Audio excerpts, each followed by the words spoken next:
Is it working? It should. Okay, Yeah. point it towards me. We're out here practicing with this camera. Is it working? The lighting is kind of bad though. The lighting is bad here? Yeah, like... Can I adjust? What if we were to step outside? Yeah, let's step outside. You know... Why, hello there. Anyway, is the lighting decent? Now I started. Okay, what's it called? Whoa, okay, you caught me by surprise. Okay. Okay, fine, okay. I have my boy Chatter out here doing the camera like a professional, but what he don't know is he dropped something. Chatter, you know you dropped something, right? What I dropped? You dropped your phone. Where my phone at? Right here, look. Oh, I dropped my phone?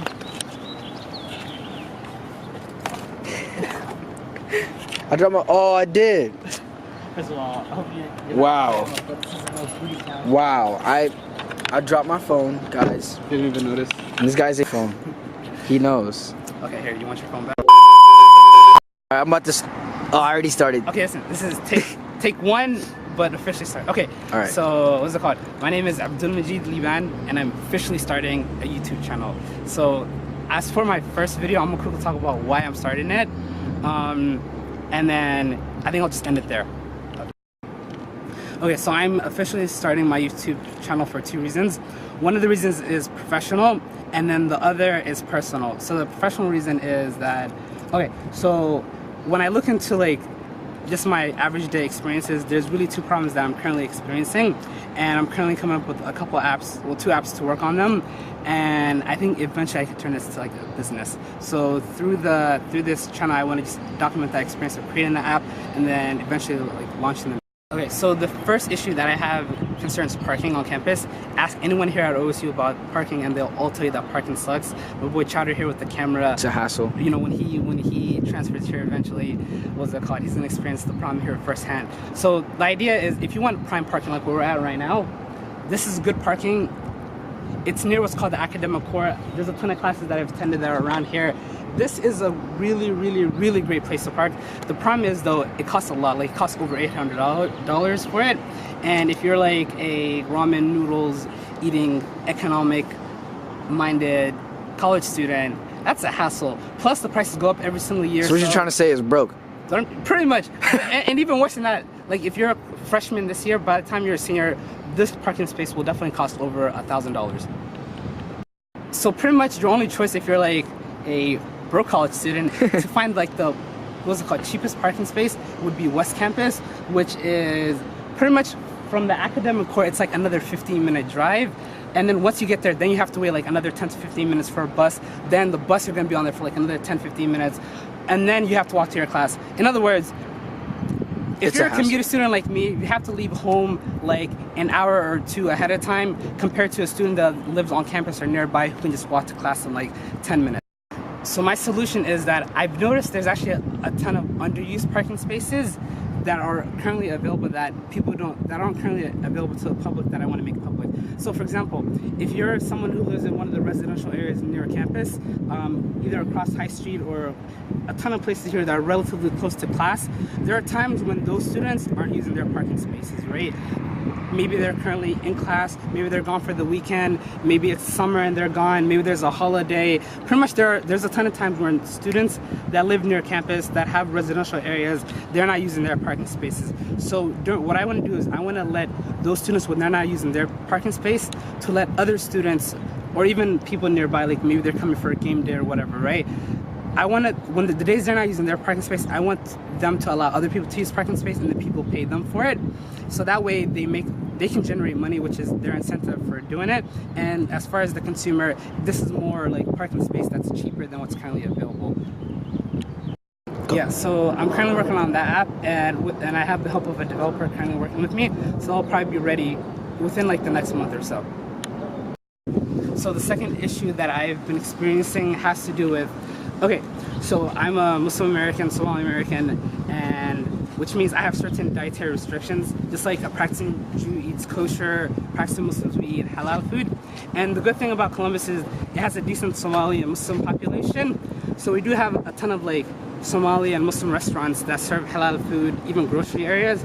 But the difference between them and like a lot of other traditional restaurants is a lot of traditional restaurants in 2017 have figured out that either they can do their own, what's it called, delivery, or they can work with like, you know, certain delivery companies, right? A ton of small startups that are around here, well, at least in the US, that does delivery for them. But if you look at the current delivery apps that are out there, if you type in halal, or, you know, pretty much if you type in halal, like, virtually nothing comes up. Literally nothing. And there's like none of the local Somali restaurants are, what's it called, available on there. None of the, so, you know, I think a lot of local Muslim restaurants here would definitely be open to, you know, having someone that helps them with delivery. I have good reason to believe that a lot of customers would definitely be interested in doing delivery. If you can just type in, what's it called, if there was an app where you can just, first of all, one, see all the local halal restaurants or stores nearby, and on top of that, they could deliver right to you, I think there definitely is a need for that. There's definitely a niche community that needs this, and it's something that I would definitely use, and that would definitely help make my life easier. So that's something I'm definitely working on at the moment, an app that can take care of that problem. I remember once I was watching a video, like, it was an interview with one of the co-founders of Airbnb, and he was talking about how, you know, when he got done with Y Combinator, one of the advice he got from, which is one of like the most famous startup accelerators in the world, right before the company started pitching to investors, one of the mentors told them, hey, before you show your presentation to the investors, change all the M's, which by the way was like for the market, they were measuring in millions, like how much they think was the potential market for what they were doing. It was like change the M's to B's, because investors like B's, right? And what I find really interesting is there's over 1 billion Muslims in the world, and the halal food market, based on the research I've done, it says it's over $1.5 trillion. So when I talk about B's, we're talking about T's out here, right? So it's definitely a huge market out there for halal food, and I feel like it's definitely like, there definitely isn't much options right now for practicing Muslims, and I would say even for like a lot of other groups, like if you're a practicing, you know, Jew who wants kosher food, or, you know, honestly, here's the thing, I feel like everyone to a certain degree really does have dietary restrictions, if we're gonna be honest. Whether you're someone who's like, I like vegan food, or I want food that's like certain calories, you know, if there's an app that could really like, where you could mind different like restaurants and just get the specific food you want, I definitely think that's something that's not currently out there that I definitely want to work on. So wait, why do you want to work on two things at once? Okay, you ever heard the phrase, this is a good question, you ever heard the phrase, the customer's always right? Yeah. Okay, what that really means is that at the end of the day, you know, everyone who starts something thinks that they're good at it, right? So for example, if someone's like a comedian, right, they're gonna think that they're funny, or someone's a singer, they're gonna think that they can sing, they go to their shower or whatever, and they think they can sing.